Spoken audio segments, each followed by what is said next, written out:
Dear students, നമ്മൾ ഇന്ന് units and measurements എന്നുള്ള പാഠത്തിൽ തന്നെ അടുത്ത ഭാഗത്തേക്ക് കിടക്കാണ്. ഇതുവരെ നമ്മൾ പഠിച്ചത് എന്തൊക്കെയായിരുന്നു? എന്താണ് യൂണിറ്റ്സ്, എന്തൊക്കെയാണ് അതിന്റെ സിസ്റ്റംസ് ഓഫ് യൂണിറ്റ്സ്, അതെങ്ങനെയാണ് മെഷർമെന്റ് എടുക്കുന്നത്, അതൊരു ഭാഗമായിരുന്നു. അതിനുശേഷം വന്നതാണ് ഡയമെൻഷണൽ അനാലിസിസ്. അതിലെ കുറെ ആപ്ലിക്കേഷൻസ് പഠിച്ചു. ഇനി പറയാൻ പോകുന്നത് മെഷർമെന്റിന് തന്നെ അത്യാവശ്യമായിട്ട് കാണുന്ന ഒരു ഭാഗമാണ് എറർ അനാലിസിസ്. നമ്മൾ മെഷർമെന്റ് എടുക്കുമ്പോൾ എപ്പോഴും നമുക്ക് കൃത്യമായ വില തന്നെ കിട്ടിക്കൊള്ളണമെന്നില്ല. നമ്മുടെ ജീവിതത്തിലെ പോലെ തന്നെയാണ്, ജീവിതത്തിൽ എപ്പോഴും നമ്മൾ ശരിയായ കാര്യങ്ങൾ തന്നെയാണ് ചെയ്യണമെന്ന് വരില്ല. ചിലപ്പോൾ തെറ്റു പറ്റിയേക്കാം, അല്ലെ? To err is human, to forgive is divine. അതുകൊണ്ട് തന്നെയാണ് നമ്മളിങ്ങനെ ഒരു ആപ്തവാക്യമായിട്ട് പഠിക്കുന്നത്, കേൾക്കുന്നത്. എന്താണ് ടു എറർ ഈസ് ഹ്യൂമൺ എന്ന് പറഞ്ഞാൽ? എന്താ? തെറ്റ് പറ്റുന്നത് മനുഷ്യ സഹജമാണ്, പക്ഷേ അതിന് ക്ഷമിക്കുന്നത് ദൈവികമാണ്. അപ്പൊ നമ്മൾ തെറ്റ് പറ്റുന്ന ആൾക്കാർ തന്നെയാണ് മനുഷ്യര്. പക്ഷെ അതെങ്ങനെയാണ് പറ്റിയത്, അതെങ്ങനെ നമുക്ക് മാറ്റിയെടുക്കാം എന്ന് നിശ്ചയമായി അറിഞ്ഞിരിക്കണം. എന്നാലാണ് ലൈഫ് നല്ല രീതിയിൽ മുന്നോട്ട് പോകുള്ളൂ. തെറ്റ് വന്നു എന്ന് കരുതി അതിൽ ദുഃഖിക്കേണ്ട. അതെങ്ങനെ മാറ്റിയെടുക്കാം, അതിനെങ്ങനെ, അപ്പൊ തെറ്റ് എങ്ങനെ വന്നു എന്ന് അറിയണ്ടേ? അത് തന്നെയാണ് ഈ മെഷർമെന്റിലും നമുക്ക് സംഭവിക്കുന്നത്. അപ്പൊ മെഷർമെന്റ് എന്ന് പറയാം, ഫിസിക്സ് എപ്പോഴും എന്താണ്, നമ്മുടെ ജീവിതവും അതുപോലെ പ്രകൃതിയുമായി ബന്ധപ്പെട്ട് കിടക്കുന്നത്. അപ്പൊ അതിൽ വരുന്ന ഒന്നും തന്നെ നമ്മുടെ ജീവിതത്തിൽ നിന്ന് വേറിട്ട് നിൽക്കുന്നതല്ല. നിങ്ങൾക്ക് തോന്നുമ്പോൾ അത് മാത്സ് ആണ്, അതിൽ കുറെ കാര്യങ്ങൾ വെറുതെ പറഞ്ഞു പോകുന്നതെന്ന് തോന്നാം. പക്ഷെ അതെല്ലാം നമ്മുടെ ലൈഫുമായിട്ട് റിലേറ്റ് ചെയ്യാൻ സാധിക്കും. അപ്പൊ നമ്മൾ നമ്മുടെ ടോപ്പിക്കിലേക്ക് വരാം. Error analysis. എന്താണ് എറർ അനാലിസിസ്? ആ തെറ്റുകളെ എങ്ങനെ മനസ്സിലാക്കാം, അതിനെങ്ങനെ കൈകാര്യം ചെയ്യാം, അതാണ് ഇവിടെ പറയുന്നത് എറർ. അപ്പൊ എറർ അനാലിസിസ് എന്ന ഭാഗത്ത് നമ്മൾ മെഷർമെന്റ് എടുക്കുമ്പോൾ വരുന്ന തെറ്റുകളെ കുറിച്ചാണ് പറയുന്നത്. അപ്പൊ അത് ആദ്യം നമുക്ക് മെഷർമെന്റിന്റെ വേറെ കുറച്ച് പ്രത്യേകതകൾ പഠിച്ചിട്ട് തെറ്റുകളുടെ കാര്യത്തിലേക്ക് പോകാം. അപ്പൊ അതിൽ ആദ്യം നമുക്ക് അറിഞ്ഞിരിക്കേണ്ട ഒരു വസ്തുതയാണ് ഓർഡർ ഓഫ് മാഗ്നിറ്റ്യൂഡ്. നമ്മൾ എങ്ങനെയാണോ മെഷർമെന്റ് എടുത്തത്, എന്ത് മെഷർമെന്റ് എടുത്താലും നമ്മുടെ കയ്യിൽ ഒരു അളവുണ്ടാവും. ആ അളവിനെ എങ്ങനെ നമുക്ക് റെപ്രസെന്റ് ചെയ്യാം, ആ റെപ്രസെന്റേഷൻ ഉപയോഗിച്ച് കണ്ടുപിടിക്കാവുന്ന ഒരു ക്വാണ്ടിറ്റിയാണ് ഓർഡർ ഓഫ് മാഗ്നിറ്റ്യൂഡ്. ആ ഓർഡർ ഓഫ് മാഗ്നിറ്റ്യൂഡ് എന്ന് വെച്ചാൽ നമുക്കത് തരുന്ന ഐഡിയ എന്താണെന്ന് വെച്ചാൽ എത്ര വലുതാണ് അല്ലെങ്കിൽ എത്ര ചെറുതാണ് നമുക്ക് കിട്ടിയ ക്വാണ്ടിറ്റി, മെഷർ ചെയ്ത് കിട്ടിയ ക്വാണ്ടിറ്റിയുടെ വലുപ്പമാണ് അത് കാണിച്ചു തരുന്നത്. അപ്പൊ അതിനുവേണ്ടി നമ്മൾ കിട്ടിയ മെഷർമെന്റിനെ ഒരു പ്രത്യേക തരത്തിൽ വേണം എഴുതാൻ. അപ്പൊ നമുക്ക് ഇഫ് ദ നമ്പർ, നമുക്ക് കിട്ടിയ മെഷർമെന്റിൽ കിട്ടിയ നമ്പർ n എന്നുള്ളത് ഇങ്ങനെയാണ് എഴുതേണ്ടത്. ഓർഡർ ഓഫ് മാഗ്നിറ്റ്യൂഡ് കണ്ടുപിടിക്കാൻ വേണ്ടി എഴുതേണ്ടത് ഇനി പറയുന്ന രീതിയിലാണ്. Small letter n into 10⁻⁻x. ഈ രീതിയിൽ വേണം എല്ലാ വാല്യൂസും എഴുതാൻ. ഒരു കാര്യം കൂടി അതിൽ ശ്രദ്ധിക്കണം, ഈ n എന്ന് പറയുന്നത് must be lies between 0.5 and 5. എന്ന് വെച്ചാൽ എന്താ അർത്ഥം? n എന്ന് പറയുന്ന വാല്യൂ 0.5 കൂടുതലാവുകയും വേണം, 5 കുറയുകയും വേണം. എന്നാലേ ഇവിടെ എഴുതാൻ പറ്റും. ആ രീതിയിലേക്ക് മാറ്റിയിട്ട് വേണം എഴുതാൻ. അങ്ങനെ വന്നാൽ ഇതിലെ ഓർഡർ ഓഫ് മാഗ്നിറ്റ്യൂഡ് എന്ന് പറയുന്നത് എന്താണ്? ഈ x ആണ് ഇതിലെ ഓർഡർ ഓഫ് മാഗ്നിറ്റ്യൂഡ് എന്ന് പറയുന്നത്. എക്സിനെയാണ് നമ്മൾ എന്ത് പറയുന്നത്? Order of magnitude. പക്ഷെ അത് തോന്നിയ പോലെ എഴുതിയാലേ അത് ഓർഡർ ഓഫ് മാഗ്നിറ്റ്യൂഡ് ആവില്ല. എങ്ങനെ എഴുതിയിരിക്കണം? എന്നിന്റെ വില 5.5 കൂടുതലും 5 കുറവുമായ രീതിയിൽ എഴുതുമ്പോൾ 10 പവർ എത്ര കിട്ടുന്നു, അതിനെയാണ് എന്ത് പറയുന്നത്? ഓർഡർ ഓഫ് മാഗ്നിറ്റ്യൂഡ് എന്ന് പറയുന്നത്. നമുക്ക് കുറച്ച് വാല്യൂസ് ചെയ്ത് നോക്കാം. അതില് 4 ഒരു നമ്പർ തരാം. എക്സാമ്പിൾ 1 4 5 1 7 0 0 0. ഇത് ചെയ്ത് നോക്കാം. ഇതിന്റെ ഓർഡർ ഓഫ് മാഗ്നിറ്റ്യൂഡ് എത്രയാണ്? Find the order of magnitude of this number എന്ന് പറഞ്ഞാൽ നമ്മൾ എന്ത് ചെയ്യണം? ആദ്യമേ ഈ വാല്യൂവിനെ ഇത് പറഞ്ഞ പോലെ എഴുതണം. എങ്ങനെയാണ് എഴുതുന്നത്? ഇവിടെ നമുക്ക് 4 പോയിന്റ് എന്ന് എടുത്തു കഴിഞ്ഞാല് ഇപ്പൊ 5 കുറവായിരിക്കില്ലേ? 0.4 എന്ന് എടുത്താലോ അത് 0.5 കുറവാകും. അത് ശരിയാവോ? അപ്പൊ നമുക്കിവിടെ എന്തെടുത്താലേ പറ്റുള്ളൂ? 4 പോയിന്റ് എന്നാക്കി എഴുതണം. 4.517. പിന്നെ ഇത്രയും 0 ഉണ്ട്. ഈ 0 മുഴുവൻ എഴുതേണ്ട കാര്യമുണ്ടോ? എഴുതണമെങ്കിൽ നമുക്ക് എഴുതാം ഓക്കെ, ഇനി എന്താണ് ചെയ്യേണ്ടത്? ഈ പോയിന്റ് നമ്മൾ ഇങ്ങനെ പോയിന്റ് ഇല്ലാത്തൊരു സംഖ്യയിലേക്കാണ് പോയിന്റ് ഇട്ടത്. അപ്പൊ ഇത് രണ്ടും തുല്യമാവണമെങ്കിൽ ഇവിടെ എന്ത് എഴുതണം? ഇൻറ്റു 10⁻². എന്തെഴുതിയാലാണ് ഇത് വീണ്ടും ഈ സംഖ്യ തന്നെ ആയിട്ട് മാറുക? പോയിന്റ് ഇവിടെ ഇട്ടു, ആ പോയിന്റ് മാറണമെങ്കിൽ 1 2 3 4 5 6 പൂജ്യമുള്ള ഒരു സംഖ്യ കൊണ്ട് ഗുണിച്ചാൽ വീണ്ടും ഇത് പോയിന്റ് ഇല്ലാത്തതായിട്ട് മാറും. അപ്പൊ നമ്മളിവിടെ ഈ സംഖ്യയില് 1 2 3 4 5 6 സംഖ്യ ലെഫ്റ്റിലേക്ക് മാറ്റിയിട്ട് അതിന്റെ ലെഫ്റ്റിലേക്കാണ് ഇവിടെ പോയിന്റ് ഇട്ടത്. 6 സംഖ്യയുടെ 1 2 3 4 5 6 ഈ 6 സംഖ്യയുടെ ലെഫ്റ്റിലേക്ക് ഒരു പോയിന്റ് ഇട്ട് കഴിഞ്ഞപ്പോ അതിനെ വീണ്ടും നമ്മൾ എന്തുകൊണ്ട് വിളിക്കേണ്ടത്? എത്ര സംഖ്യ കൊണ്ടാണോ, എത്ര സംഖ്യ നീക്കിയിട്ടാണ് കുത്തിട്ടത്, ആ സംഖ്യയുടെ എണ്ണം 6 അതിവിടെ പവർ ആയിട്ട് കൊടുക്കുക. അപ്പൊ നമ്മുടെ വാല്യൂ എന്ന് പറയുന്നത് എത്രയാണ്? 4.5. ഒന്നുകൂടി നോക്കുക. 4.5 എന്ന് പറയുന്നത് 0.5നും 5നും ഇടയിൽ വരുന്നുണ്ടോ? വരുന്നുണ്ട്. അപ്പൊ നമ്മുടെ ഓർഡർ ഓഫ് മാഗ്നിറ്റ്യൂഡ് എത്രയാണ്? ഈ പ്രോബ്ലത്തിലെ ഓർഡർ ഓഫ് മാഗ്നിറ്റ്യൂഡ് എത്രയാണ്?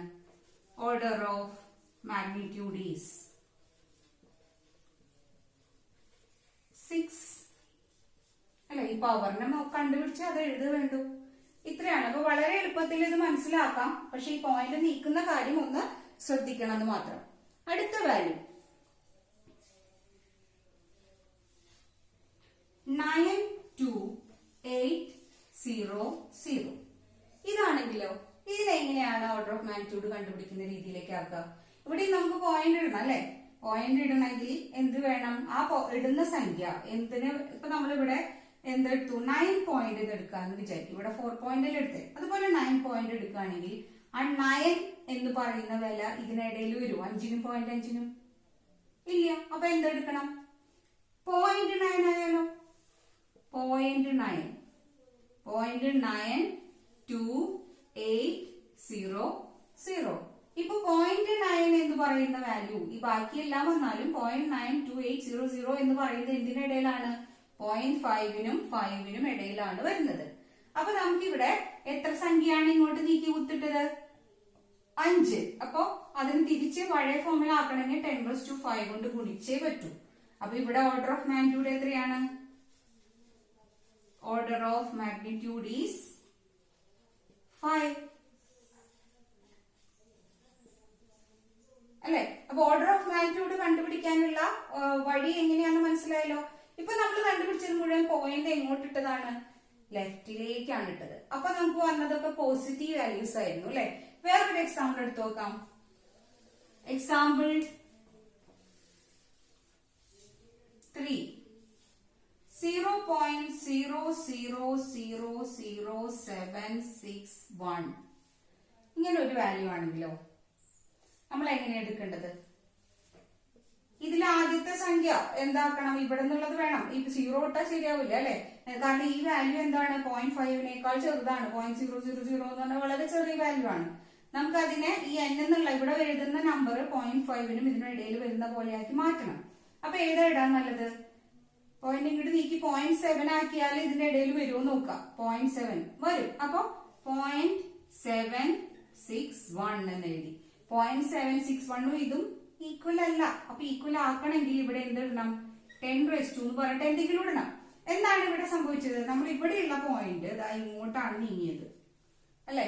പോയിന്റ് ഇവിടെ ഉണ്ടായിരുന്നു. ആ പോയിന്റ് 1 2 3 4 സംഖ്യ റൈറ്റിലേക്ക് നീങ്ങി. റൈറ്റിലേക്ക് നീങ്ങുമ്പോ എന്ത് സംഭവിക്കും? ഈ വാല്യൂ ഇവിടെ എന്തായി? വലുതായി. അപ്പൊ ഇതിനെ വീണ്ടും ഇത്രയും ചെറുതാക്കണമെങ്കിൽ എന്ത് വേണം? മൈനസ് എന്ന വാല്യൂ ഇവിടെ ഇടണം. പ്ലസ് എന്നിട്ടാ പോരാ. പ്ലസ് എന്നിട്ടാൽ എന്താ ചെയ്യുക? സംഖ്യ അത് വീണ്ടും വലുതാവുക ചെയ്യുക. അപ്പൊ ഇവിടെ നമുക്ക് ഇതേ വാല്യൂ വരണമെങ്കിൽ എന്ത് ചെയ്യണം? 10⁻⁻4. അപ്പൊ ഈ 4 0 മുന്നിൽ വരില്ലേ? എന്താ 10⁻⁻4 എന്ന് പറഞ്ഞു കഴിഞ്ഞാൽ ബൈ 10⁻⁴. അതായത് 4 പൂജ്യമുള്ള സംഖ്യ കൊണ്ട് ഇതിനെ ഹരിച്ചാൽ വീണ്ടും ഇതിന്റെ മുന്നിൽ 4 സംഖ്യ വരും. അപ്പൊ ഇങ്ങനെയാക്കി മാറ്റി. ഇപ്പൊ ഓർഡർ ഓഫ് മാഗ്നിറ്റ്യൂഡ് എത്രയാണ്? Order of magnitude is -4. അപ്പൊ നിങ്ങൾക്ക് ഇത് മനസ്സിലായി എന്ന് വിചാരിക്കുന്നു. കാരണം നമ്മൾ എന്താണ് ചെയ്യേണ്ടത്? നമുക്ക് തന്ന സംഖ്യനെ ഈ ഒരു ഫോമിൽ എഴുതാൻ പഠിക്കണം. ശ്രദ്ധിക്കേണ്ടത് n should be between 0.5 and 5. 0.5നും 5നും ഇടയ്ക്കുള്ള സംഖ്യ ആയിരിക്കണം ഇവിടെ എഴുതുന്ന സംഖ്യ. ഇപ്പൊ ഇവിടെ ശ്രദ്ധിച്ചു 0.761 എന്താണ് 0.5നും 5നും ഇടയിലല്ലേ, അപ്പൊ അതുപോലെ വേണം എഴുതാൻ. എന്നിട്ട് എത്രയാണ് പവർ നോക്കുക, ആ പവർ ആയിരിക്കും അതിന്റെ ഓർഡർ ഓഫ് മാഗ്നിറ്റ്യൂഡ്. അപ്പോ ഇതാണ് ഒരു ക്വാണ്ടിറ്റി. എറർ അനാലിസിസിൽ നിങ്ങൾക്ക് അറിഞ്ഞിരിക്കേണ്ട ഒരു ക്വാണ്ടിറ്റി. അടുത്ത ടോപ്പിക് ആണ് സിഗ്നിഫിക്കന്റ് ഫിഗേഴ്സ്. എന്താണ് സിഗ്നിഫിക്കന്റ് ഫിഗേഴ്സ് എന്ന് വെച്ച് കഴിഞ്ഞാൽ, നമ്മൾ അളക്കുമ്പോൾ നമുക്കൊരു വാല്യൂ നമ്മുടെ കയ്യിൽ കിട്ടി, ആ വാല്യൂല് എത്രത്തോളം ആക്യുറേറ്റ് ആണ് നമ്മുടെ മെഷർമെന്റ് എന്ന് കാണിക്കുന്നതാണ് അതിൽ കിട്ടിയ വിലകൾ അല്ലെ. അപ്പൊ ആക്യുറേറ്റ്ലി മെഷേർഡ് നമ്പേഴ്സിനെ അതിൽ എത്ര എണ്ണം ഉണ്ടോ അതിനെയാണ് എന്ത് പറയുന്നത്, സിഗ്നിഫിക്കന്റ് ഫിഗേഴ്സ് എന്ന് പറയുന്നത്. ചെറിയൊരു ഡെഫിനിഷൻ ആണ് ഇവിടെ എഴുതിയിരിക്കുന്നത്. നമ്മൾ മെഷർമെന്റ് നടക്കുമ്പോൾ ആക്യുറേറ്റ്ലി മെഷേർഡ് ആയിട്ട് എഴുതിയ ഫിഗേഴ്സിനെ, ആ എണ്ണത്തിനെ നമ്മൾ വിളിക്കുന്നതാണ് എന്ത്, നമ്പർ ഓഫ് സിഗ്നിഫിക്കന്റ് ഫിഗേഴ്സ്. അപ്പൊ അത് മനസ്സിലാക്കാനായിട്ട് നമ്മളൊരു വസ്തുവിന്റെ നീളം അളന്നു ഒരു സെന്റിമീറ്റർ സ്കെയിൽ ഉപയോഗിച്ച്, നമ്മുടെ ഇൻസ്ട്രുമെന്റ് ബോക്സിലുള്ള ആ സെന്റിമീറ്റർ സ്കെയിൽ ഉപയോഗിച്ച്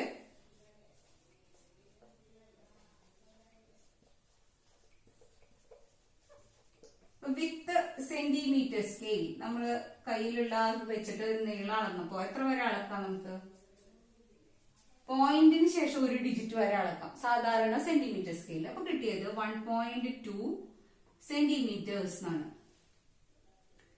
നമ്മൾ പല ഇൻസ്ട്രുമെന്റ്സും വേറെ പരിചയപ്പെട്ടിട്ടുണ്ട്. ഈ സെന്റിമീറ്റർ തന്നെ യൂണിറ്റ് വരുന്ന വേറൊരു ഇൻസ്ട്രുമെന്റ് ആണ് വെർനിയർ കാലിപ്പേഴ്സ്. അത് വെച്ച് മെഷർ ചെയ്തപ്പോ, ഇതേ വസ്തുവിനെ വെർനിയർ കാലിപ്പേഴ്സ് വെച്ച് മെഷർ ചെയ്തപ്പോ നമുക്ക് കിട്ടിയ ലെങ്ത് എന്ന് പറയുന്നത് 1.21 എന്നുണ്ട്.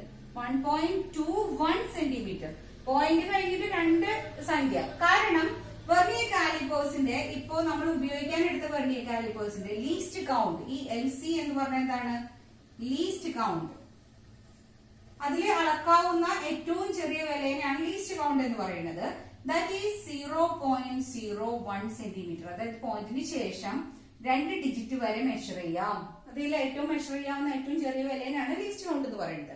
അപ്പൊ ഇവിടെ ഇങ്ങനെ ഒരു വെർനിയർ കാലിപ്പേഴ്സ് വെച്ചിട്ടാണ് മെഷർ ചെയ്തത്. അതുകൊണ്ട് നമുക്ക് പോയിന്റിന് ശേഷം 2 ഡിജിറ്റ് വരെ കിട്ടി. ഇതിൽ ഏതാണ് കൂടുതൽ ആക്യുറേറ്റ് എന്ന് നിങ്ങൾക്ക് ആലോചിച്ചാൽ തന്നെ മനസ്സിലാവും. ഏതാണ്? ഇവിടെ നമുക്ക് 1.2 കിട്ടിയിട്ടുള്ളൂ. അടുത്ത നമ്പറും കൂടി പറഞ്ഞു 1.21. അപ്പൊ ഇതാണ് എന്ത്, മോർ ആക്യുറേറ്റ്. അപ്പൊ ഒരേ യൂണിറ്റ് ഉള്ളതാണ് ഇപ്പൊ നമ്മൾ പറഞ്ഞത്. ഒരേ യൂണിറ്റ് ഉള്ള ഒരു 2 മെഷർമെന്റ്സ് എടുത്തു കഴിഞ്ഞാൽ അതില് എത്രയാണ് പോയിന്റിന് ശേഷം കൂടുതൽ വന്നത് അല്ലെ, ഈ സംഖ്യയിൽ എത്ര നമ്പർ അധികം വന്നോ അതായിരിക്കും കൂടുതൽ ആക്യുറേറ്റ്. സിഗ്നിഫിക്കന്റ് ഫിഗറും ആക്യുറസിയും തമ്മിലുള്ള റിലേഷൻ എന്താണ്? സിഗ്നിഫിക്കന്റ് ഫിഗേഴ്സിന്റെ എണ്ണം കൂടുന്തോറും ആക്യുറസിയും കൂടും. ഇനി നമ്മളിത് ഒരേപോലത്തെ മെഷർമെന്റ്സ് ആണ് എടുത്തത്. സപ്പോസ് നമ്മൾ എടുക്കുന്ന മെഷറിംഗ് ഇൻസ്ട്രുമെന്റിന്റെ ലീസ്റ്റ് കൗണ്ട് അല്ലെങ്കിൽ അത് അളക്കാവുന്ന യൂണിറ്റുകൾ വ്യത്യാസമാണെങ്കിലോ, ഇപ്പൊ വെർനിയർ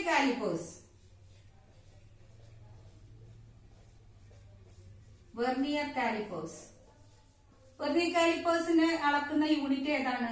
സെന്റിമീറ്റേഴ്സില്. സ്ക്രൂ ഗേജ്, ഇതൊന്ന് മുമ്പേ പരിചയപ്പെട്ട ഒരു ഇൻസ്ട്രുമെന്റ് ആണ് സ്ക്രൂ ഗേജ്. അളക്കുന്നത് മില്ലിമീറ്റേഴ്സിലാണ്. ഇനി ഒരു ഒപ്റ്റിക്കൽ ഇൻസ്ട്രുമെന്റ് എടുക്കുക. എന്താ ഒപ്റ്റിക്കൽ ഇൻസ്ട്രുമെന്റ്? ലെങ്ത് അളക്കാനുള്ള വേറൊരു മെഷറിംഗ് ഡിവൈസ് ആണ് ഒപ്റ്റിക്കൽ ഇൻസ്ട്രുമെന്റ്. ലൈറ്റ് ഉപയോഗിച്ച് ലൈറ്റിന്റെ വേവ് ലെങ്ത് ഒക്കെയാണ് അവിടെ മെഷറിംഗ് വാല്യൂ ആയിട്ട് കമ്പയർ ചെയ്യുന്നത്. അപ്പൊ ഇവിടെ ലൈറ്റിന്റെ വാല്യൂ, ലൈറ്റ് നീല, പച്ച, മഞ്ഞ അല്ലെ, വിബ്ജിയോർ കളേഴ്സ് നമ്മൾ പഠിച്ചിട്ടുണ്ട്. ഏത് കളർ ആണെങ്കിലും അത് ആംസ്ട്രം 10⁻⁻10 ഓർഡറിലാണ്. അപ്പോ ഇവിടെ സെന്റിമീറ്റർ, മില്ലിമീറ്റർ, ആംസ്ട്രം എന്താ ചെയ്യുന്നത്? ഇപ്പോൾ ഇവിടെ സംഭവിക്കുന്നത് യൂണിറ്റ് കുറഞ്ഞു വരുന്നു. ഇവിടെ എന്താ ആംസ്ട്രം എന്ന് പറഞ്ഞാൽ എത്രയാണ് നമ്മൾ പഠിച്ചിട്ടുണ്ട്? 10⁻10 മീറ്റർ. സെന്റിമീറ്റർ എന്ന് പറഞ്ഞാലോ ഇതിനൊക്കെ മീറ്ററിലേക്ക് ആക്കി എത്ര വരിക? 10⁻2 മീറ്റർ. മില്ലിമീറ്ററോ 10⁻3 മീറ്റർ. ആംസ്ട്രം 10⁻10 മീറ്റർ. അല്ലെ, 100-1, 1000-1 ഇതാവുമ്പോഴോ 10 പൂജ്യങ്ങൾ വരുന്നുണ്ട്, അതിലൊന്ന് അല്ലെ. അപ്പൊ ഇവിടെ നമ്മൾ എന്താണോ മെഷർമെന്റ് എടുക്കാനെടുത്ത യൂണിറ്റ് അത് ചെറുതായി വരികയാണ്. ഏറ്റവും ചെറിയ യൂണിറ്റ് ആണ് എന്ത്? ആംസ്ട്രം. ഈ എടുത്തതിൽ വെച്ചിട്ട് അപ്പൊ ഏറ്റവും ചെറിയ യൂണിറ്റ് ഉപയോഗിക്കുമ്പോൾ ഏറ്റവും കൂടുതൽ ആക്യുറേറ്റ് ആയിട്ട് മാറും. അപ്പൊ ഏത് മെഷറിംഗ് ഡിവൈസ് ഉപയോഗിച്ച് കിട്ടുന്ന മെഷർമെന്റ് ആയിരിക്കും കൂടുതൽ ആക്യുറേറ്റ്? ഈ ഒപ്റ്റിക്കൽ ഇൻസ്ട്രുമെന്റ് വെച്ച് ഉപയോഗിക്കുന്നത് ഇതായിരിക്കും എന്ത്? ആക്യുറേറ്റ്, കൂടുതൽ ആക്യുറേറ്റ്, മോസ്റ്റ് ആക്യുറേറ്റ്. ആക്യുറസി ഇവിടെ കൂടി വരാണ് ചെയ്യുന്നത്. കാരണം ഇവിടെ നമുക്ക് ഇൻസ്ട്രുമെന്റിന്റെ യൂണിറ്റ് ചെറുതാവും തോറും ആക്യുറസി കൂടുന്നു. ഇൻസ്ട്രുമെന്റ് യൂണിറ്റ് ചെറുതാവും തോറും ആക്യുറസി കൂടുന്നു. അപ്പോ എന്തൊക്കെ കാര്യങ്ങളാണ് ഇവിടെ പറഞ്ഞതിപ്പോ? സിഗ്നിഫിക്കന്റ് ഫിഗേഴ്സ് എന്ന് പറഞ്ഞാൽ നമ്മൾ മെഷർ ചെയ്ത് വെച്ച വാല്യൂവില് സിഗ്നിഫിക്കന്റ് ആയിട്ടുള്ള ഡിജിറ്റുകളുടെ എണ്ണം. ആ എണ്ണത്തിന്റെ വേറൊരു രീതിയിൽ കാൽക്കുലേറ്റ് ചെയ്യുമ്പോൾ നമ്മൾ സിഗ്നിഫിക്കന്റ് ആണോ അല്ലയോ എന്ന് പറയാൻ, കൂടുതൽ സിഗ്നിഫിക്കന്റ് ഫിഗേഴ്സ് ഉണ്ടോ എന്ന് പറയാൻ ഒരു രീതിയിൽ എങ്ങനെയാണ്?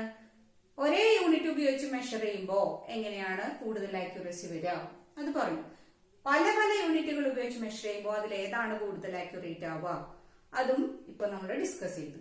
ഇനി ഈ സിഗ്നിഫിക്കന്റ് ഫിഗേഴ്സിന്റെ എണ്ണം എത്രയുണ്ട് എന്ന് പറയാൻ ചില നിയമങ്ങൾ ആവശ്യമാണ്. ചില നിയമങ്ങൾ അനുസരിച്ചിട്ടാണ് ഈ ഡിജിറ്റ് സിഗ്നിഫിക്കന്റ് ആണോ അതോ സിഗ്നിഫിക്കന്റ് അല്ലേ എന്നൊക്കെ നമ്മൾ തിരിച്ചറിയാൻ പോകുന്നത്. അപ്പൊ ആ റൂൾസ് നമ്മുടെ മനസ്സിലുണ്ടെങ്കിൽ വളരെ പെട്ടെന്ന് തന്നെ എത്ര സിഗ്നിഫിക്കന്റ് ഫിഗേഴ്സ് ഉണ്ട് തന്ന അളവില് എന്ന് നമുക്ക് കണ്ടെത്താൻ സാധിക്കും. അപ്പൊ ആ റൂൾസ് ഒന്ന് പരിചയപ്പെടാം. നമ്മൾ ചില നിയമങ്ങൾ പഠിക്കാൻ പോവാണ്. ഈ നിയമങ്ങൾ എപ്പോഴും നമ്മൾ ശ്രദ്ധിച്ച് ഡിറ്റർമിൻ ചെയ്യുമ്പോൾ സിഗ്നിഫിക്കന്റ് ഫിഗേഴ്സ് കണ്ടുപിടിക്കുമ്പോൾ ഓർത്ത് വെച്ചിട്ട് അത് വെച്ചിട്ടാണ് കണ്ടുപിടിക്കേണ്ടത്. അപ്പൊ ഈ റൂൾസ് കൃത്യമായിട്ട് മനസ്സിലാക്കുക. ഓരോന്നിന്റെ എക്സാമ്പിൾസിനോട് കൂടി പറയാം. അപ്പൊ അതിലെ ആദ്യത്തെ നിയമമാണ് all non zero digits R significant. എന്ന് വെച്ചാൽ എന്താണ്? എല്ലാ നോൺ സീറോ ഡിജിറ്റ്സ്. ഏതൊക്കെയാണ് നോൺ സീറോ ഡിജിറ്റ്സ് എന്ന് പറഞ്ഞു കഴിഞ്ഞാൽ? സീറോ അല്ലാത്ത എല്ലാ നമ്പറുകളും. നോൺ സീറോ എന്ന് പറഞ്ഞാൽ സീറോ അല്ലാത്ത 1 2 3 4 5 6 7 8 9 ഈ എല്ലാ നമ്പേഴ്സും എന്താണ്? സീറോ അല്ലാത്ത നമ്പേഴ്സാ. ആ സീറോ അല്ലാത്ത നമ്പേഴ്സിനെയാണ് ഈ നോൺ സീറോ ഡിജിറ്റ്സ് കൊണ്ട് ഉദ്ദേശിക്കുന്നത്. അതെല്ലാം തന്നെ സിഗ്നിഫിക്കന്റ് ആണ്. ഇനിയിപ്പോ ഇത് പറഞ്ഞുകൊണ്ട് നമുക്ക് എങ്ങനെ കണ്ടുപിടിക്കാൻ നോക്കാം. ഒരു എക്സാമ്പിള് 1 5 9 7 4 ഈ നമ്പറിൽ എത്ര സിഗ്നിഫിക്കന്റ് ഫിഗേഴ്സ് ഉണ്ട് എന്നാണ് ചോദ്യം. അപ്പൊ ഇതില് എത്ര സിഗ്നിഫിക്കന്റ് ഫിഗേഴ്സ് ഉണ്ട് എന്ന് നമ്മളിപ്പോ ഇങ്ങനെയാണ് എഴുതാൻ പോണത്. Number of significant figures. Significant figures എന്നുള്ളതിന് ഷോർട്ടായിട്ട് സിഗ്നിഫിക്കന്റിന്റെ എസും എഫും എടുത്തിട്ട് ഉപയോഗിക്കുന്നു. നമ്പർ ഓഫ് സിഗ്നിഫിക്കന്റ് ഫിഗേഴ്സ് എന്താണ് പറഞ്ഞത്? എല്ലാ നോൺ സീറോ ഡിജിറ്റ്സും സിഗ്നിഫിക്കന്റ് ആണ്. അപ്പൊ ഇവിടെ ഉള്ളത് നോക്കിയേ, എല്ലാം സീറോ ഇവിടെ എവിടെയെങ്കിലും ഉണ്ടോ? സീറോ ഇല്ല. അപ്പൊ നമുക്ക് ഇത് മുഴുവനായിട്ടും എണ്ണാം. 1 2 3 4 5 5 ഡിജിറ്റ്സ് ഇതിൽ വരുന്നുണ്ട്. അപ്പൊ ഈ എല്ലാ ഡിജിറ്റും തന്നെ സിഗ്നിഫിക്കന്റ് ആണ്. അപ്പൊ നമ്പർ ഓഫ് സിഗ്നിഫിക്കന്റ് ഫിഗേഴ്സ് എത്രയാണ്? 5 അല്ലെ? ഇനി അടുത്ത എക്സാമ്പിൾ എഴുതാം. 2 5 25.731 9.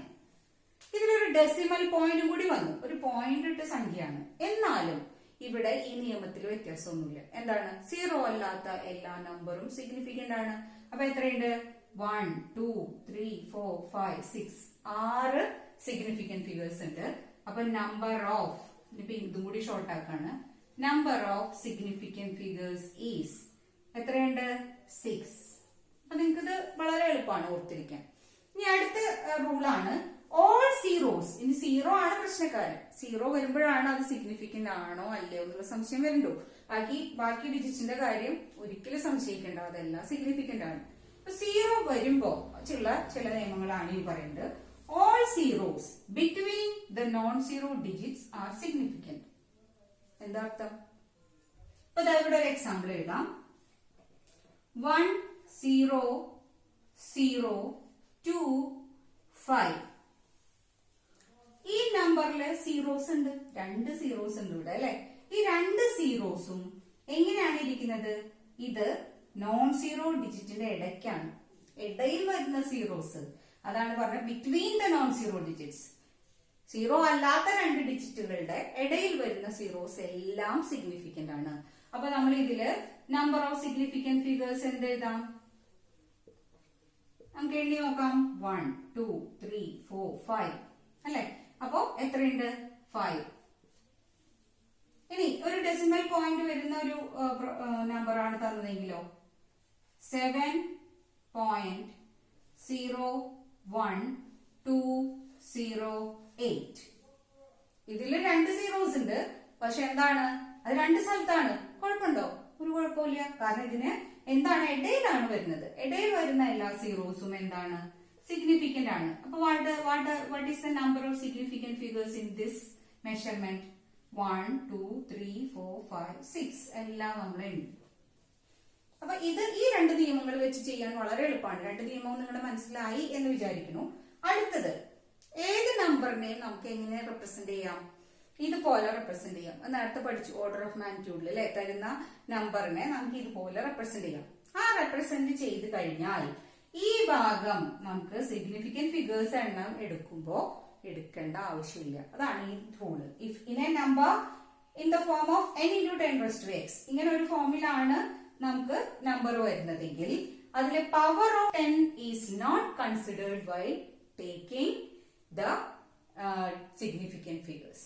ഒരു എക്സാമ്പിൾ പറയാം. 2.48 into 10⁻11 kilometers. ഇവിടെ ഇങ്ങനെ വന്നു എന്ന് വിചാരിക്കാം. അപ്പൊ നമുക്ക് ഇവിടെ ഈ 10⁻11 പൂജ്യങ്ങളും കൂടി എടുക്കണോ? വേണ്ട. ഇവിടെ ഈ ഭാഗം നമ്മൾ എന്ത് ചെയ്യുന്നില്ല, കൺസിഡർ ചെയ്യുന്നില്ല. ബാക്കി നോക്കുക, എത്രയുണ്ട്? 1 2 3. അപ്പൊ ഇതിലെ സിഗ്നിഫിക്കന്റ് ഫിഗേഴ്സ് എത്രയാണ്? 3 അല്ലെ? ഇത് എക്സാമ്പിൾ 1. എക്സാമ്പിൾ 2.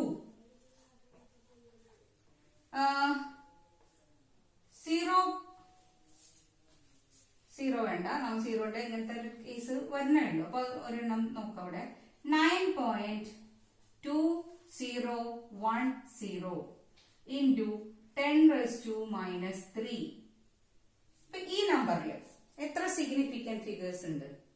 ഇവിടെ നമ്മൾ എന്ത് ചെയ്യുന്നില്ല, ഈ ഭാഗം കൺസിഡർ ചെയ്യുന്നില്ല. ഈ ഭാഗം നമ്മൾ ഇവിടെ എടുക്കുന്നില്ല. നമ്പറിൽ നമ്മൾ സിഗ്നിഫിക്കന്റ് ഫിഗേഴ്സ് നോക്കാൻ ആ ഭാഗത്തേക്ക് നോക്കുക വേണ്ട. ബാക്കി എത്രയുണ്ട്? 1 2. ഒരു മിനിറ്റ്, നമ്പറിൽ ഒരു ചെറിയ തിരുത്ത്. അത് നമ്മൾ ബിറ്റ്വീൻ സീറോസ് അല്ലേ ഇപ്പൊ പഠിച്ചിട്ടുള്ളൂ. ഇത് മതി. എത്ര സിഗ്നിഫിക്കന്റ് ഫിഗേഴ്സ് ഉണ്ട്? 1 2 3 4. അപ്പൊ ഇവിടെ number of significant figures is 4. എളുപ്പമല്ലേ? ഇനി അടുത്ത കുറച്ച് റൂൾസും കൂടി പഠിക്കാം. ഫോർത്ത് റൂളാണ്, ഡെസിമൽ പോയിന്റ് വരുന്ന ഒരു നമ്പറുകളിൽ എത്ര സിഗ്നിഫിക്കന്റ് ഫിഗേഴ്സ് വരും. അപ്പൊ ഡെസിമൽ പോയിന്റ് ഉള്ള നമ്പറിന്റെ 2 കേസ് ആണ് പറയുന്നത്. 2 കേസ് ഏതൊക്കെയാണ്? പോയിന്റിന് ശേഷം അവസാനത്തെ നമ്പറിന് ശേഷം വരുന്ന എല്ലാ സീറോസും സിഗ്നിഫിക്കന്റ് ആണ്. പോയിന്റ് ഉള്ള ഒരു സംഖ്യയിലെ അവസാനത്തെ നമ്പർ നോൺ സീറോ ഡിജിറ്റ് എന്ന് പറഞ്ഞു കഴിഞ്ഞാല് 1 2 3 പോലെയുള്ള സീറോ അല്ലാത്ത ഡിജിറ്റ്സിന് ശേഷം വരുന്ന റൈറ്റ് സൈഡിൽ വരുന്ന എഴുതുന്ന നമ്പേഴ്സ് സീറോസ് എല്ലാം തന്നെ സിഗ്നിഫിക്കന്റ് ആണ്. അപ്പൊ നമുക്ക് അതിന്റെ എക്സാമ്പിൾ എടുത്തു കഴിഞ്ഞാൽ ഒന്നുകൂടി വേഗം മനസ്സിലാവും. എക്സാമ്പിൾ 1 3.1800. 3.180 ഇത് പോയിന്റ് ഉള്ള സംഖ്യയാണ്, ഡെസിമൽ പോയിന്റ് വരുന്ന സംഖ്യയാണ്. ശരി, അടുത്ത ഇതിലെ നിയമം എന്താണെന്ന് നോക്കുക. ഓൾ സീറോസ്, ഇതിൽ സീറോസ് വരുന്നത് ഈ റൈറ്റ് സൈഡിലാണ്. To the right of the last non zero digit. Right സൈഡില് ഏതിന്റെ? ലാസ്റ്റ് നോൺ സീറോ ഡിജിറ്റിന്റെ. 8 ആണ് ഇവിടുത്തെ ലാസ്റ്റ് നോൺ സീറോ ആയിട്ടുള്ള ഡിജിറ്റ്, സീറോ അല്ലാത്ത ഡിജിറ്റ്. അതിന്റെ റൈറ്റിൽ വരുന്ന സീറോസ്. അതിന്റെ കാര്യം സിഗ്നിഫിക്കന്റ് ആണോ അല്ലയോ? സിഗ്നിഫിക്കന്റ് ആണ്. ഇത് സിഗ്നിഫിക്കന്റ് ആണ് എങ്കിൽ ഇതെല്ലാം എന്ത് ചെയ്യണം? കൗണ്ട് ചെയ്യണം. എത്രയാണ്? അപ്പൊ ഇതിലെ നമ്പർ ഓഫ് സിഗ്നിഫിക്കന്റ് ഫിഗേഴ്സ് എത്രയാണ് വരിക? ഈ സീറോ എല്ലാം തന്നെ സിഗ്നിഫിക്കന്റ് ആണ്. അപ്പോ ഇത് കൂട്ടണം, എല്ലാ നോൺ സീറോ ഡിജിറ്റും ആദ്യം എണ്ണണം. 1 2 3. പിന്നെയോ അടുത്തതും കൂടി 4 5 6. അപ്പൊ ഇവിടെ 6 സിഗ്നിഫിക്കന്റ് ഫിഗേഴ്സ് ഉണ്ട്. ഇനി രണ്ടാമതൊരു എക്സാമ്പിൾ എഴുതാം. 12.08130 ഇതിൽ എത്ര സിഗ്നിഫിക്കന്റ് ഫിഗേഴ്സ് ഉണ്ട്? ഇതില് നമ്മുടെ 1ഉം 2ഉം നിയമങ്ങൾ വന്നിട്ടുണ്ട്. ഏതൊക്കെയാണ്? എല്ലാ ഡിജിറ്റ്സും നോൺ സീറോ ആയിട്ടുള്ള ഡിജിറ്റ്സും സിഗ്നിഫിക്കന്റ് ആണ്, ഇടയിൽ വരുന്ന സീറോയും സിഗ്നിഫിക്കന്റ് ആണ്. ഈ കാര്യം മാത്രം നമ്മൾ നോക്കണ്ട. അറ്റത്ത് വരുന്ന സീറോ, റൈറ്റ് സൈഡില് പോയിന്റ് ഉണ്ടെങ്കിൽ റൈറ്റ് സൈഡിൽ വരുന്ന എല്ലാ സീറോസും എന്താണ്? സിഗ്നിഫിക്കന്റ് ആണ്. അപ്പൊ ഇവിടെ നമ്പർ ഓഫ് സിഗ്നിഫിക്കന്റ് ഫിഗേഴ്സ് എത്രയാണ്? ഇനി നോക്കാം നമുക്ക്. 1 2 3 4 5 6 7 8. ജസ്റ്റ് ഇത് കൗണ്ട് ചെയ്തിട്ട് എഴുതാം. ഇനി അടുത്ത റൂള്, ഇതേപോലെ പോയിന്റ് വരുന്ന സംഖ്യകളിലെ അടുത്ത റൂൾ എന്താണെന്ന് നോക്കാം നമുക്ക്. അടുത്ത റൂൾ എന്താണ്? All zeros to the left of the first non zero digit are not significant. അപ്പോ ഇവിടെ എന്താണ് വരുന്നത്? ലെഫ്റ്റില് സീറോ വരുന്ന കാര്യം. ഇപ്പൊ ഇതിലും പറഞ്ഞതിലൊന്നും അങ്ങനെ ഒരു സംഖ്യ വന്നിട്ടില്ല. നമുക്ക് എക്സാമ്പിൾ എഴുതിട്ട് നോക്കാം. അങ്ങനെ ഒരു സംഖ്യ 0.138. ഇതിലൊരു 0 പോയിന്റിന് മുമ്പ് വന്നിട്ടുണ്ട് അല്ലെ. ഫസ്റ്റ് നോൺ സീറോ ഡിജിറ്റ് ഇവിടെ എത്രയാണ്? 1 ആണ്. ആദ്യം വരുന്ന നോൺ സീറോ ഡിജിറ്റ് 1 ആണ്. അതിന് മുമ്പിൽ വരുന്ന സീറോയുടെ കാര്യമാണ് നമ്മളിവിടെ പറയുന്നത്. ആ സീറോ എന്താണ് പറഞ്ഞിരിക്കുന്നത്? സിഗ്നിഫിക്കന്റ് അല്ല. അപ്പൊ ഇവിടെ നമ്പർ ഓഫ് സിഗ്നിഫിക്കന്റ് ഫിഗേഴ്സ് എത്രയായിരിക്കും? എത്രയാണ്? ഈ സീറോ എണ്ണണോ? വേണ്ട, ഈ സീറോ സിഗ്നിഫിക്കന്റ് അല്ല. ബാക്കി എന്താണ്? 1 2 3 സിഗ്നിഫിക്കന്റ് ഫിഗേഴ്സ് ആണുള്ളത്. അടുത്തൊരു എക്സാമ്പിൾ എടുക്കാം. 0.008103. ഇപ്പൊ എത്രയാണ്? ഒന്ന് നോക്കി. ഇവിടെ നമ്മുടെ മുന്നിൽ വരുന്ന സീറോസിന്റെ കാര്യമാണ് ഈ നിയമത്തിൽ കൂടുതലായി പറഞ്ഞിരിക്കുന്നത്. ബാക്കി മുമ്പ് പറഞ്ഞ കാര്യങ്ങളാണ്. ഇവിടെ നമുക്ക് ഇവിടെ ഓൾറെഡി ഉള്ളത് നമുക്കറിയാം. ഈ നോൺ സീറോ ആയിട്ടുള്ള എല്ലാ ഡിജിറ്റ്സും ഇടയിൽ വരുന്ന സീറോയും ഒക്കെ സിഗ്നിഫിക്കന്റ് ആണ്. ഈ സീറോയുടെ കാര്യത്തിലാണ് നമുക്ക് ഈ റൂള് ഉപയോഗിക്കേണ്ടത്. അപ്പൊ എന്താണ്? ആദ്യത്തെ നോൺ സീറോ ഡിജിറ്റ് 8 ആണ്. അതിന് മുമ്പിൽ വരുന്ന സീറോസ് ഒന്നും തന്നെ സിഗ്നിഫിക്കന്റ് അല്ല. ഇതൊന്നും സിഗ്നിഫിക്കന്റ് അല്ല. ഇനി ബാക്കിയുള്ളത് കൂട്ടിയാൽ മതി. എത്രയാ? 1 2 3 4. അപ്പൊ number of significant figures is 4. മനസ്സിലായല്ലോ? ഒന്നും കൂടെ ചെയ്യാം. 0.001870. ഇതിൽ എത്ര സിഗ്നിഫിക്കന്റ് ഫിഗേഴ്സ് ഉണ്ട്? എത്രയാണ്? ഇതില് മുന്നിൽ വരുന്ന സീറോസ് ഒന്നും തന്നെ സിഗ്നിഫിക്കന്റ് അല്ല. പക്ഷെ ട്രെയിലിംഗ് സീറോസ്, ഈ സീറോന് അവസാനം വരുന്ന സീറോ, വാലറ്റത്തെ സീറോ എന്നാണ് പറയാ, അത് ഈ നിയമപ്രകാരം എന്താണ്? സിഗ്നിഫിക്കന്റ് ആണ്.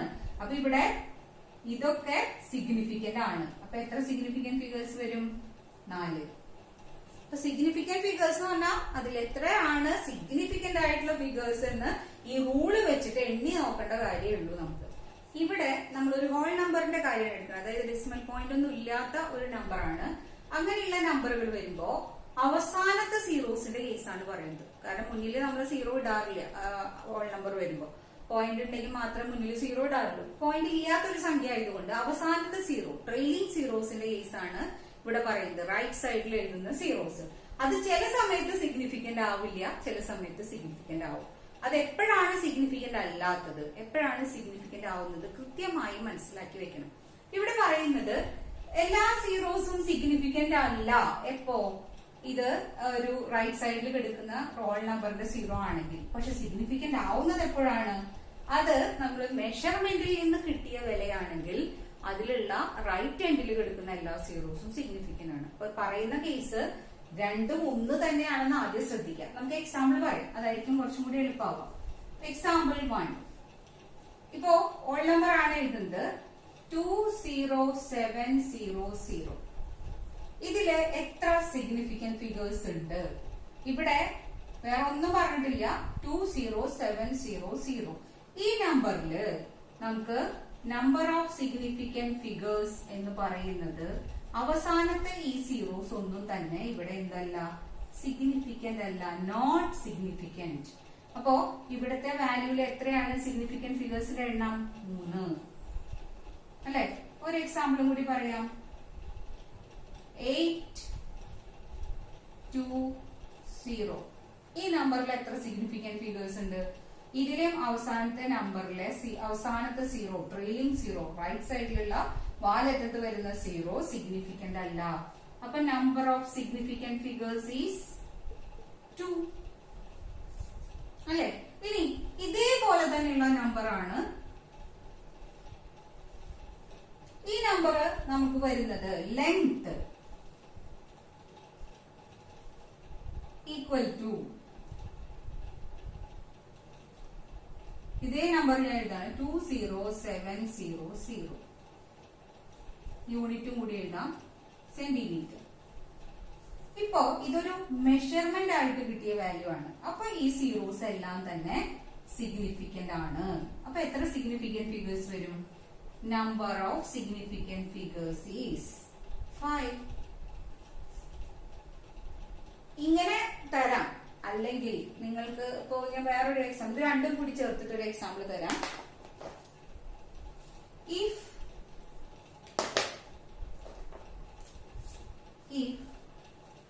നമുക്ക് തരുന്നത് ഇപ്പോ length is equal to 8.7 point ഇല്ലാത്ത സംഖ്യ ഉണ്ടോ 870800 millimeter. ഇങ്ങനെ തന്നു x is equal to 870800 എന്നും തന്നു. ഇതില് നമുക്ക് എന്ത് പറയാം? ലെങ്ത് എന്ന് കൃത്യമായിട്ട് പറഞ്ഞ ഒരു മെഷർമെന്റ് നമുക്ക് തന്നിട്ടുള്ളതാണ്, അത് എടുത്തിട്ടുള്ളതാണ്, നമുക്ക് ഉറപ്പുണ്ട് മെഷർമെന്റിൽ നിന്ന് വന്ന വാല്യൂ ആണ് എങ്കിൽ ഈ സീറോസ് എല്ലാം തന്നെ സിഗ്നിഫിക്കന്റ് ആണ്. അപ്പോ മെഷർമെന്റ് ആണ് എടുത്തിട്ടുള്ളതെങ്കിൽ ഇതില് നമുക്ക് കൃത്യമായിട്ട് ലെങ്ത് ആണ്, മില്ലിമീറ്റർ ആണ് നമുക്ക് തന്നിട്ടുണ്ട്. അങ്ങനെ വരുമ്പോ ഇതിലെ നമ്പർ ഓഫ് സിഗ്നിഫിക്കന്റ് ഫിഗേഴ്സ് എന്ന് പറയുന്നത് എന്തായിരിക്കും? 2, 3, 4, 5, 6. ഇവിടെയോ ഇത് എക്സ് എന്താണ് നമുക്ക് അറിയാത്തൊരു അൺനോൺ ആണ്, നമ്മൾ എക്സ് എന്ന് പറയാം. അപ്പൊ എക്സ് ഈക്വൽ ടു ഇതാണ് തന്നിരിക്കുന്നത്. എന്ത്? ഇതേ സെയിം വാല്യൂ, പക്ഷെ നമ്പർ ഓഫ് സിഗ്നിഫിക്കന്റ് ഫിഗേഴ്സ് അപ്പൊ എന്തായിരിക്കും? അത് നമുക്ക് എന്താണെന്ന് അറിയാത്തൊരു വാല്യൂ ആയതുകൊണ്ട് അതിലെ നമ്പർ ഓഫ് സിഗ്നിഫിക്കന്റ് ഫിഗേഴ്സ് ഈ 0 സിഗ്നിഫിക്കന്റ് അല്ല. അപ്പോ നമുക്ക് വരുന്നത് 4. അപ്പൊ ഇതുപോലെ ശ്രദ്ധിച്ചിട്ട് വേണം ഓൾ നമ്പറിന്റെ കേസ് നമ്മൾ എടുക്കാനായിട്ട്. അപ്പോ എന്താണ് റൂൾസ് എന്ന് നമ്മൾ പഠിച്ചു കഴിഞ്ഞു. ഇനി നിങ്ങൾ കുറച്ച് വർക്ക് തരാം, അത് ചെയ്ത് നോക്കുക.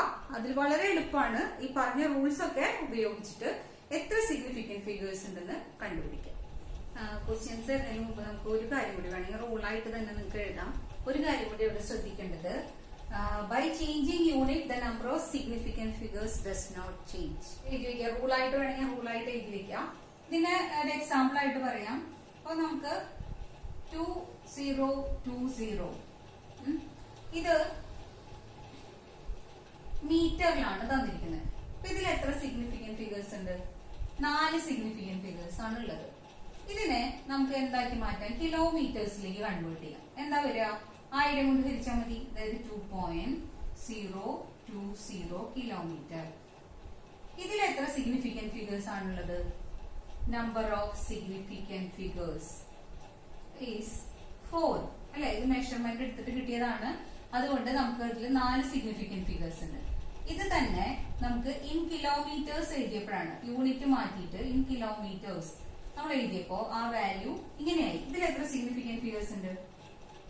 നമ്മൾ റൂൾ അനുസരിച്ച് ഇവിടെ എത്രയാണ് സിഗ്നിഫിക്കന്റ് ഫിഗേഴ്സ്? 4 തന്നെയാണ്. ഇനി ഇതിനെ നമുക്ക് സെന്റിമീറ്റേഴ്സിലേക്ക് ആക്കാം. സെന്റിമീറ്റേഴ്സിലേക്ക് ആക്കുമ്പോഴോ ഈ വാല്യൂവിനെ സെന്റിമീറ്ററിലേക്ക് ആക്കുമ്പോ എങ്ങനെയാണ് സെന്റിമീറ്ററിലേക്ക് ആക്കുക? 1 മീറ്റർ എന്ന് പറഞ്ഞു കഴിഞ്ഞാല് 100 സെന്റിമീറ്റർ. അപ്പൊ 100 കൊണ്ട് ഗുണിക്കണം അല്ലെ. അപ്പൊ ഇവിടെ 100 കൊണ്ട് ഗുണിക്കാം. 2020 100 കൊണ്ട് ഗുണിക്കുമ്പോ 2 0 കൂടി വന്നു. അപ്പൊ നിങ്ങൾ ചോദിക്കാം ഇതിനെ എന്താണ് മാറ്റം വന്നില്ലേ? പക്ഷെ ഇതിനെ നമുക്ക് എങ്ങനെ എഴുതാം? This can be written as 2.020 into 10⁻². അപ്പൊ ഇങ്ങനെ എഴുതി കഴിഞ്ഞാൽ നമുക്കറിയാം ഈ വാല്യൂ എന്തിൽ കൺസിഡർ ചെയ്യില്ല? ഈ വാല്യൂ നമ്മള് സിഗ്നിഫിക്കന്റ് ഫിഗേഴ്സ് എഴുതുന്നതിൽ കൺസിഡർ ചെയ്യില്ല. അപ്പൊ ഇവിടെ നമുക്ക് എന്താണ് നമ്പർ ഓഫ് സിഗ്നിഫിക്കന്റ് ഫിഗേഴ്സ് വരിക? these 4. അപ്പോ ഒരു കാര്യം വളരെ ശ്രദ്ധിക്കേണ്ടത് എന്താണ്? Number of significant figures does not change with change in units. Units മാറ്റിയതുകൊണ്ട് സിഗ്നിഫിക്കന്റ് ഫിഗേഴ്സിന്റെ എണ്ണം മാറില്ല. അപ്പോ ഇത് ഒരു കാര്യം. ഇനി നമുക്ക് ഇത്രയും കാര്യങ്ങൾ ചെയ്ത് നോക്കാം. വളരെ എളുപ്പമാണ്. എന്താണ് ചെയ്യേണ്ടത് നിങ്ങൾ തന്നെ ചെയ്താൽ മതി. ആദ്യത്തെ ക്വസ്റ്റ്യൻ ആണ് 8.912 മീറ്റർ. എത്ര സിഗ്നിഫിക്കന്റ് ഫിഗേഴ്സ് ഉണ്ടെന്ന് എണ്ണി നോക്കാം. 0.0004 മീറ്റർ സ്ക്വയർ. ഇത് പറയുമ്പോഴേക്കും നിങ്ങൾ അതിന്റെ ആൻസർ അതിന്റെ ഒപ്പം എഴുതാൻ പറ്റും. അടുത്തത് 0.082600 മീറ്റർ. നെക്സ്റ്റ് നമ്പർ തന്നിരിക്കുന്നത് 9.064 ജൂൾ. അടുത്തത് 3.80 into 10⁻⁻15 kilogram. Next is 200. Then 6.320 Newton meter square. Okay, അപ്പൊ ഇത്രയും കാര്യങ്ങളൊന്ന് ചെയ്തു നോക്കുക. അതോടുകൂടെ എല്ലാ റൂൾസും നമ്മൾ ഓർമ്മയിൽ വെക്കുകയും ചെയ്യാം. അപ്പോൾ സിഗ്നിഫിക്കന്റ് ഫിഗേഴ്സ് എന്താണ്, ഓർഡർ ഓഫ് മാഗ്നിറ്റ്യൂഡ് എന്താണെന്നാണ് ഈ ക്ലാസ്സിൽ പഠിച്ചത്. അതിന്റെ ചില നിയമങ്ങളുണ്ട് സിഗ്നിഫിക്കന്റ് ഫിഗേഴ്സ് കണ്ടുപിടിക്കാൻ. അത് വെച്ചുകൊണ്ട് വളരെ എളുപ്പത്തിൽ തന്നെ തന്ന നമ്പറിൽ നിന്ന് എത്ര സിഗ്നിഫിക്കന്റ് ഫിഗേഴ്സ് ഉണ്ടെന്ന് എഴുതാൻ പറ്റും. അടുത്ത ക്ലാസ്സിൽ വീണ്ടും കാണാം. Thank you.